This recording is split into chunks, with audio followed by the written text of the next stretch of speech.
ये बताइएगा सर कि अभी जो गिरफ्तारी हुई है रऊफ हसन साहब की, जाहिर है आपके बयानात हमने देखे हैं और फवाद साहब कुछ अच्छे हमने प्लेजेंट्रीज तो एक्सचेंज होती भी नहीं देखी आप में और रऊफ हसन साहब में, but do you still condemn this arrest? नहीं, बिल्कुल जी, मैंने आज इसको कंडेम भी किया है और मैंने ये कहा कि इससे पॉलिटिकल इंस्टेबिलिटी मजीद बढ़ेगी। देखिए, दो तीन बातें हैं। एक जो आपने अपने इब्तिदाइये में बड़ी आपने अच्छे तरीके से इस सारे मामले को कवर किया है। देखिए, एक तो बात सही है, अच्छी बात है कि ऑपरेशन अज़्म इस्तेहकाम के ऊपर यानी दहशतगर्दी के खिलाफ एक अज़म का इयादा होता है फौज के आज की प्रेस कॉन्फ्रेंस से।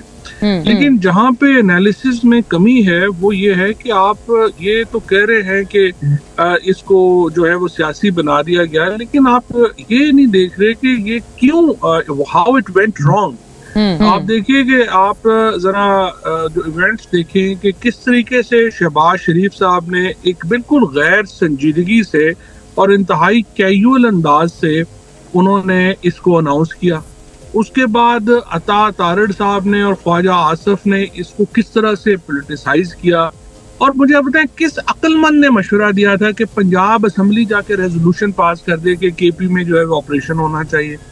जिस तरीके से हुकूमत ने इस सारे मामले को आई वुड से अनाउंस किया और उसके बाद जिस तरीके से आपने इसकी एक परसेप्शन या एक बनाने की कोशिश की, एक नैरेटिव बनाने की कोशिश की, उसमें कसूर किसका है? सबसे ज्यादा कसूर तो सबसे ज्यादा फिर इस हुकूमत का है जो बता ही नहीं सकी कि इसकी इम्पोर्टेंस क्या है, क्यों करने जा रहे हैं, इसकी ये एक विजन है या ये एक ऑपरेशन है, इसकी क्या जो है इसका नटशेल में ये है क्या, किसी को जो है वो आप बता ही नहीं सके। तो फिर आप इल्जाम जो है वो दूसरी सियासी जमातों के ऊपर लगा के समझें कि अल्लाह खैर। वो ये कहते हैं कि हम क्या बताएं, हुकूमत का इस पे ये जवाब आता है कि हम क्या बताएं, कोई नई बात तो है नहीं। नेशनल एक्शन प्लान तो जब बना था, जब तरतीब दिया गया था, नवाज शरीफ साहब प्राइम मिनिस्टर थे और इमरान खान साहब ने बतौर अपोजिशन उन्होंने उस वक्त उसको लब्बैक कहा था, उसकी फुल थ्रोटल हिमायत की थी, आपको याद है। तो there is nothing new about it, कोई नयापन तो है नहीं, उसी पुरानी दहशतगर्दी से निमट रहे हैं। लेकिन वो ये कह रहे हैं कि पीटीआई इस वक्त जहां पर वो इसके खिलाफ, इस दहशतगर्दी के खिलाफ खड़े थे 2014-15 में, अब वो ऐसा मालूम होता है कि जो गवर्नमेंट का एटलीस्ट बयानिया है कि अब तो दहशतगर्दों के खड़ी हुई है पीटीआई।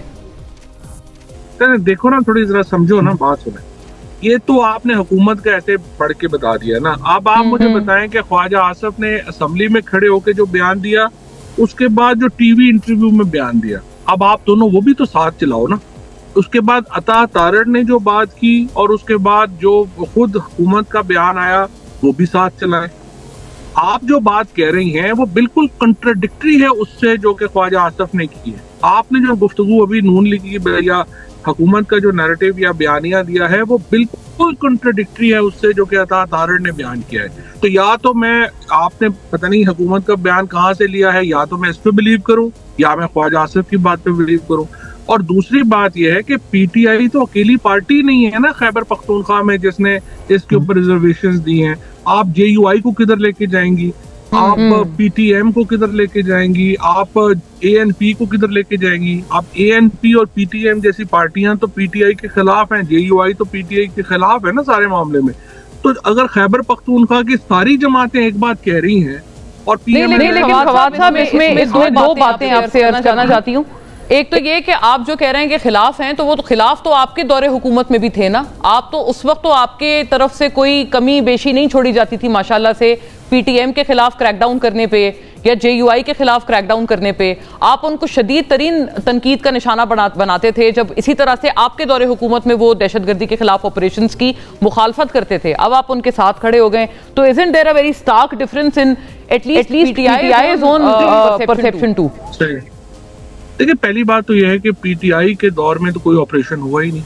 हमारी तो जो पॉलिसी थी वो बिल्कुल स्टार्क डिफरेंट थी इससे, और हमने ना पीटीएम के खिलाफ कोई ऑपरेशन हुआ है, ना जेयूआई के खिलाफ कोई ऑपरेशन हुआ है, और ना ही खैबर पख्तूनख्वा में इस तरह का कोई ऑपरेशन हुआ है। और इमरान खान की जो पॉलिसी थी वो तो चूंकि पॉलिटिकल स्ट्रेटजी के ऊपर मबनी थी, उसलिए जो 3 साल इमरान खान के जो रहे हैं वो पाकिस्तान के पुरअमन तरीन 3 साल जो है वो रहे हैं। खैबर पख्तूनख्वा में भी अमन रहा है और यही वजह है कि खैबर पख्तूनख्वा के अवाम ने तीसरी दफा against all odds Tehreek Insaf को इतनी बड़ी अक्सरियत दी है। जिस सूबे के बारे में कहा जाता था कि वहां से कभी दोबारा पार्टी एक इलेक्ट नहीं हो सकती, वो तीसरी दफा वहां पे इलेक्ट हुई, तो इसका क्रेडिट तो जाहिर है इमरान खान की पॉलिसी। वो तो मरियम साहिबा कहती हैं, आपने सुना है फवाद साहब और नवाज शरीफ साहब भी कहते हैं कि केपी वाले लोग उनको समझ नहीं आता, केपी के लोग उनको मायूस करते हैं और ऐसा लगता है कि वो बार बार इनको मैंडेट देकर शायद वो अपना बुरा ही चाहते हैं, अपने पाँव पे खुद कुल्हाड़ियां मार रहे हैं।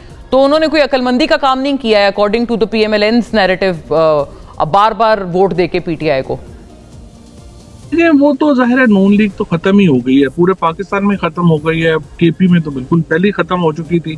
अब तो पंजाब में भी PMLN खत्म हो गई है। तो नवाज शरीफ अगर इतने सियाने होते तो वो लोगों को कन्विंस कर लेते, नहीं कर सके, बदकिस्मती है। बरकत आगे चलते हैं।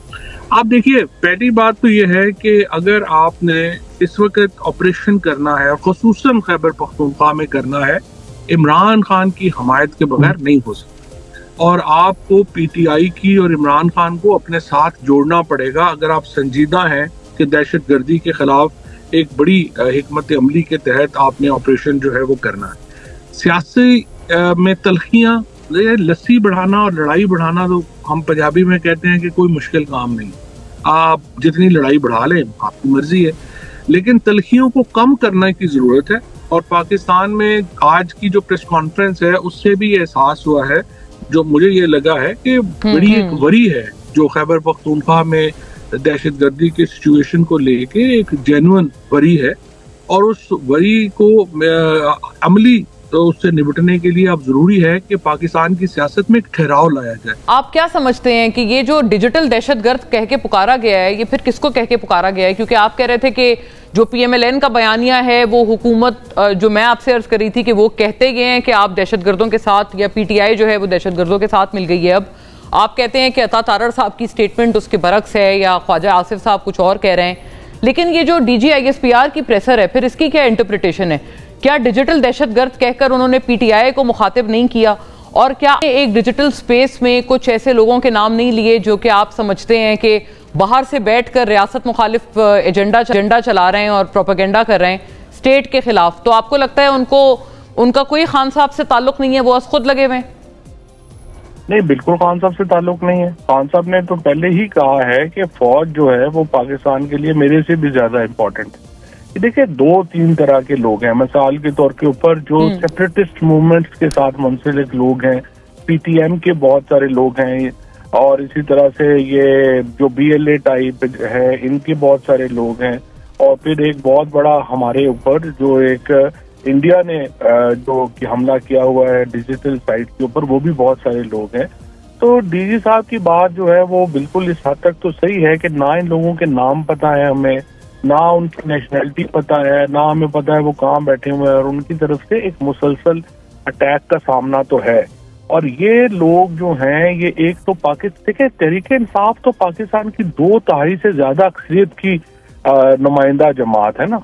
इसको तो अगर आप अपने दुश्मन समझेंगे या अपना मुखालिफ समझेंगे तो फिर तो आप पाकिस्तान के अवाम के मुखालिफ खड़े हैं ना। फवाद साहब, ये बात ये कि इसमें आपने भी शायद नाम लिया था मोहित पीरजादा साहब का भी और शहबाज गिल साहब का भी। आप अभी कह रहे हैं कि उनकी ना नेशनैलिटी पता है, ना पता है वो कहाँ बैठे हैं, तो आप इन लोगों को भी यही शुमार करते हैं? आप कहते हैं PTI से इनका ताल्लुक नहीं है। शहबाज गिल साहब तो PTI के दौरे हुकूमत में आपको पता है पंजाब की काबीना में भी मिनिस्टर थे, फिर वफाकी काबीना में भी मिनिस्टर थे, आपके कॉलीग थे। तो आप इनको समझते हैं डिजिटल दहशतगर्द है? वही मैं आपसे अर्ज कर रही हूँ, क्या आपने इनका नाम नहीं लिया था एक डिजिटल स्पेस में कि ये लोग वहां बैठकर लगे हुए हैं या बाहर बैठकर ये आपको लगता है रियासत मुखालिफ एजेंडा चला रहे हैं? देखिए मोना, जब आप एंकर हो तो कम से कम तस्दीक तो क्या करें ना। ऐसी बात आपने, मैं आपसे पूछ रही हूँ ना, आप इसकी तरदीद कर दें, मैं तो पूछ रही हूँ, इट्स अ क्वेश्चन। क्या कर दें? आपको बात ही नहीं करनी चाहिए। मोहित पीरजादा और शहबाज गिल जो हैं उन्होंने कश्मीर के ऊपर कितना काम किया है, उन्होंने पाकिस्तान के लोगों, पाकिस्तान की रियासत के लिए कितना काम किया। आप कह रही हैं वो दहशतगर्द हैं? नहीं, मैं आपका पूछ रही थी कि आपने इनके नाम तो नहीं लिए ना कहीं पर भी? बात ये, आप बात अजीबोगरीब बात कर दी है ना आपने। जो लोग पाकिस्तान के इस वक्त लोग यहाँ से गए हैं, हम अपनी मजबूरियों में गए हैं, उनको आप दहशतगर्द डिक्लेयर कर रही हैं, वो खुदा का खौफ करें। नहीं, मैं नहीं डिक्लेयर कर रही, मैं तो आपकी बात कर रही हूँ। आपने तो नहीं किया ना, बस गुड इनफ। आप अभी तरदीद कर रहे हैं कि आपने इनके नाम नहीं लिए कहीं भी। देखें ना, आपने गलत बात की है ना, ये लोगों पे इस तरह दहशतगर्दी के इल्जाम तो ना आप आयद करें। नहीं, मैं नहीं लगा रही, मैं आपसे पूछ रही हूँ कि आपने किसी डिजिटल स्पेस में इनके नाम तो नहीं लिए ना? बात की है आपने, अभी बात की है आपने, क्या ये दहशतगर्द है और ऐसी बात? आपसे मैंने पूछा है कि क्या आपने किसी का नाम लिया है, इन दो अफराद का? नहीं, मैंने कभी नाम नहीं लिया और आपको नहीं लेने चाहिए। बस मैं यही पूछ रही हूँ। मैंने कहीं पर आपसे मुंसलिक कहीं सोशल मीडिया पे देखा है, जो अभी आपने एक डिजिटल स्पेस में इंटरव्यू दिया था, कि शायद आपने इन दो के भी नाम लिए थे उस फहरिस्त में। नहीं, हमने देखा ही नहीं अनफॉर्चुनेटली, पता नहीं आप कहाँ से, आपकी मालूमात का भी फिर कोई हाल नहीं। अच्छा, आप आगे चलते हैं।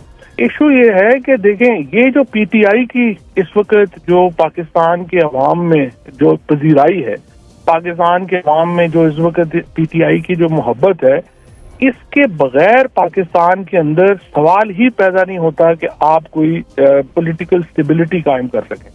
इमरान खान की जो अहमियत है पाकिस्तान की सियासत में, ऐसी जो पजीराई है, ऐसी इम्पोर्टेंस तो कभी किसी सियासी लीडर की रही ही नहीं।